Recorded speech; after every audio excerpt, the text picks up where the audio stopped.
kamason alana dunia kanula bolenya minema.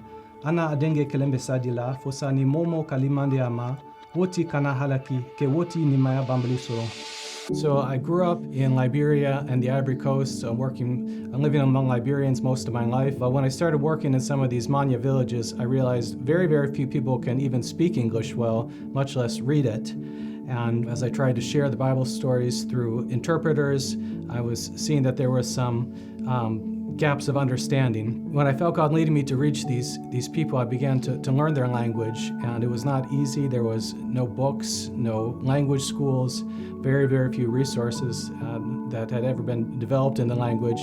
And so just really starting from scratch and talking to people and taking notes and trying to learn one word at a time and break apart these long strings of sounds. But gradually got to the point where I could have conversations, and now to the point where I can lead a Bible study in the language. And I guess I'm one of the few, well, really the only white guy in the world who can speak their language, so that kind of sets me apart.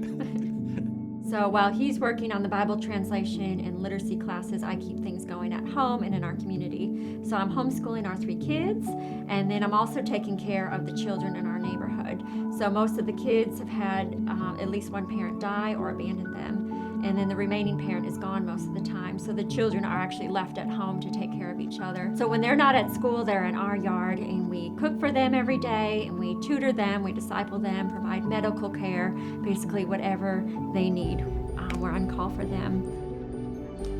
So this is the New Testament in Manya. It's a result of about 9 years of work after countless hours of editing and revision, and hopefully we'll lay the foundation for a church planting movement among the Manya in the near future. I'm continuing even now to do the work on the Old Testament, and with the goal of completing the whole Bible within 10 years. Even though we're the only missionaries up in this area, and the closest missionaries are like 7 hours away, we know that we've got a really strong team of people back in the States that think about us, that are praying for us, and that keeps us going more than anything.